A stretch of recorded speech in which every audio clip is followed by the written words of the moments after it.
Hi, this is Charlotte Mayor Anthony Foxx, and welcome to The Point. We've got a great show for you today, and we start with Bob Morgan, the president of the Charlotte Chamber and someone very involved in local issues. Bob, welcome to the show. Thank you for having me today. Glad to have you. And, you know, for our viewers out there who may not necessarily be engaged with the inner workings of the Chamber, can you talk about the Chamber's role in promoting economic development and even in the civic life of our community? Well, Mr. Mayor, always love the opportunity to talk about the Chamber. I like to describe it, we sell Charlotte, which is the fun part of the job. We're also about the product development side of Charlotte. We're a city that has a lot to be proud of, a lot of momentum that helps us to sell Charlotte. Like any other city, we have challenges, and we are engaged in trying to help bring the private sector to the table with the public sector to help address those challenges. Can you talk about how the Charlotte Chamber may differ from other chambers of commerce around the country? Because there is something special about the relationship with the Charlotte Chamber. Well, there's an adage in the business that if you've seen one chamber, you've seen one chamber.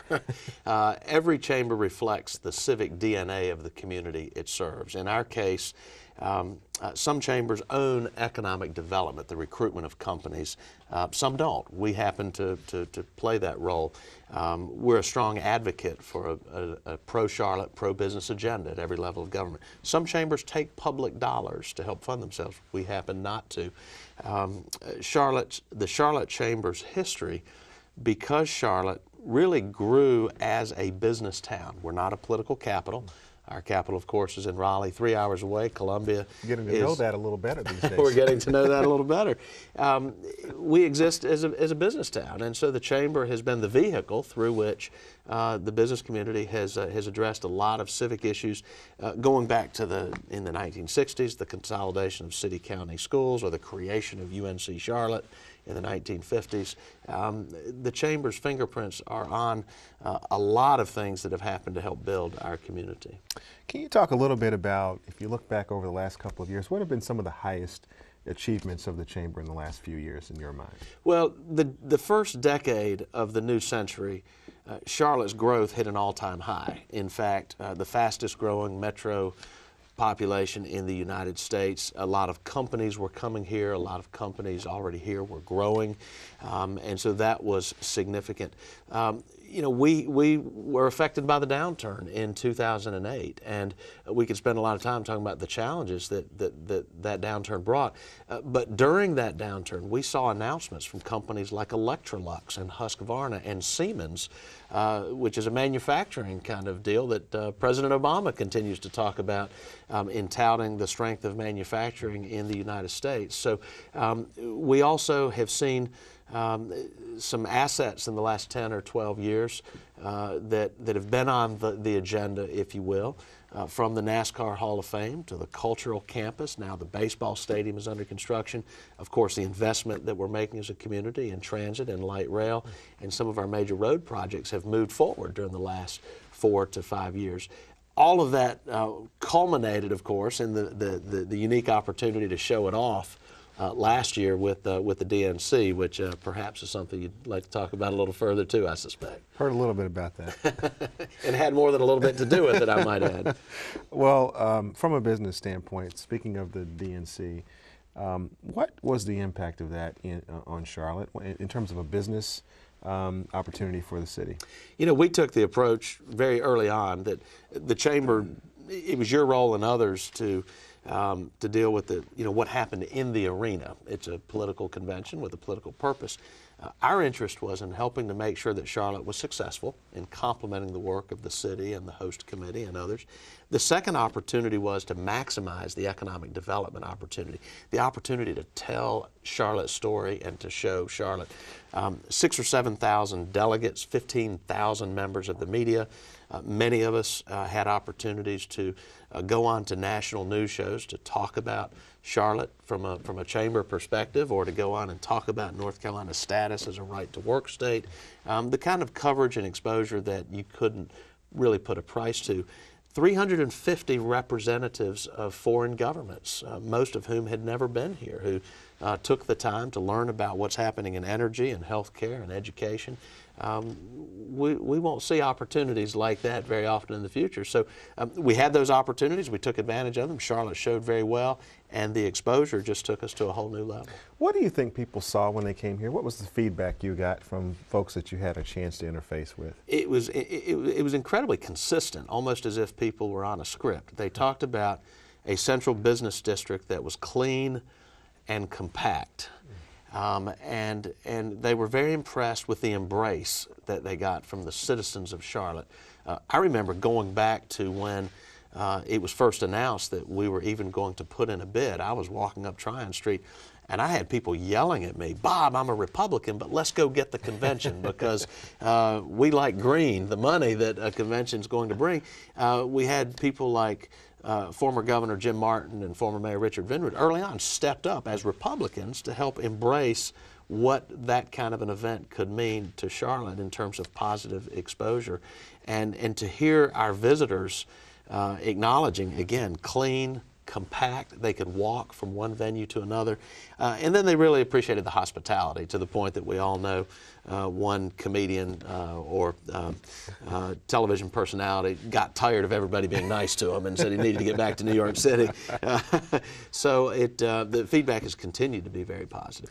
I might add there's one additional benefit that you, of course, know this better than anybody. We met a lot of powerful people from around the country, folks in Washington, for example. So now when we go to Washington to lobby for transit funding or to lobby for a new tower for the airport, you know, we can go see a Senator Jack Reed, who I met at a delegation meeting of the Rhode Island delegation, and the DNC in Charlotte is a conversation starter to then be able to address some of these other issues that we're advocating for.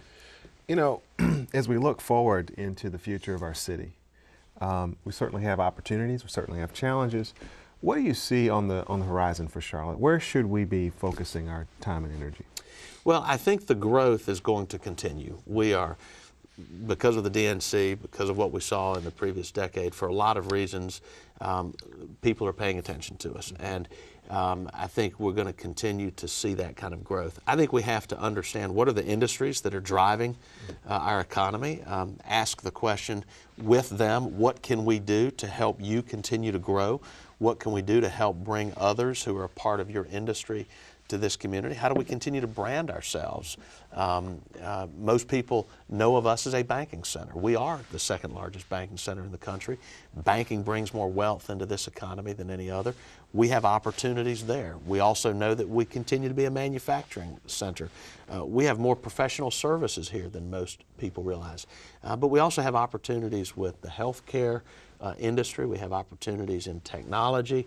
The energy sector has been a real positive story over the last 4 years. And just this week, we've seen an Italian energy company announce that they're putting some jobs in Charlotte. So I think being very focused on knowing who the industries are that are driving our economy, working with them to create the environment in which they continue to grow and invest and create jobs is the formula that's gotten us here, and it's the formula that's going to keep us successful. One of the major ingredients to the city's success has been the airport. Mm-hmm. And as you know, recently American Airlines and U.S. Airways merged, which creates a powerful opportunity for our city. Can you talk a little bit about that?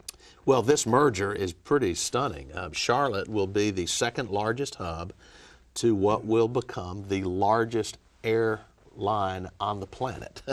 Second largest hub to the largest airline on the planet. Two things about this. Doug Parker, the CEO of U.S. Airways, started more than a year ago the attempt for smaller U.S. Airways to take over American as it was in bankruptcy. Virtually nobody gave him a chance to succeed. And so there's a story of leadership, persistence, and congratulations and kudos to Doug Parker and the U.S. Airways leadership team for pulling this off.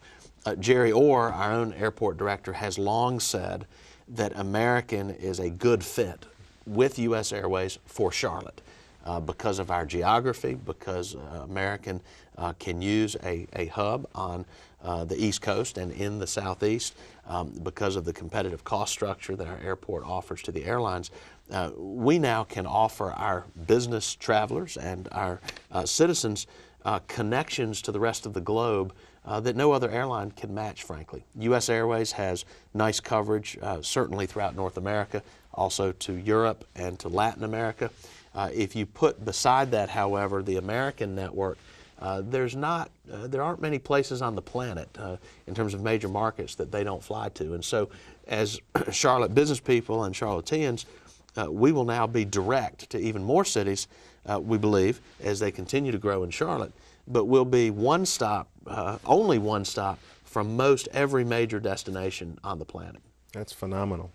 Well, tell me, just in closing, we've got a few more minutes, about what we say to companies and entrepreneurs and people that are thinking about growing businesses and why they should pick Charlotte. What is your sales pitch to them? Well, there are three ingredients that we begin with: the cost of living, cost of doing business that's 94% of the national average, a workforce that is large, it's growing, it's skilled. These are people who know how to run businesses, who know how to make things. It is increasingly young, it is increasingly diverse. Connectability, our transportation infrastructure, starting with the airport, which is the #1 generator. We are a city that works. The CEO of Chiquita, when he announced their relocation a year and a half ago, said, look, I would come out of a meeting and I didn't know who was from the city, the county, the chamber, and the state. Everybody was working together as a team.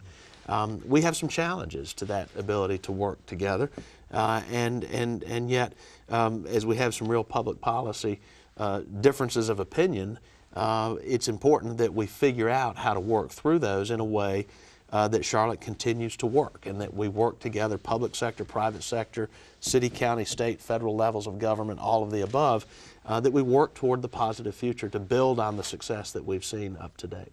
What challenges do you see to that? I mean, in terms of the great partnerships and collaborations that have gotten the city as far as it has have been tremendous. Obviously, there have been changes in Raleigh, changes in Washington, changes at the local level. What does that mean to the chamber? Well, from a business perspective, it means CEOs are, in many cases, less engaged than they have been. We've had a strong history of the Hugh McCalls, Bill Lees, Ken Thompsons, Jim Rogers. We could go on with that list. We can't always count on that kind of uniquely focused, dedicated civic leadership. If we will get civic leadership from their companies, it will look different than it has looked in the past. There are partisan differences.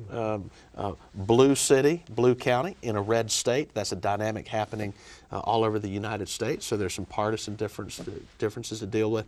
We're going to have differences of opinion, right? The question is, how do we deal with those to address the challenges to keep us moving forward? And I don't know all of the answers for that. I just know that we really don't have a choice but to figure that out. Thank you, Bob.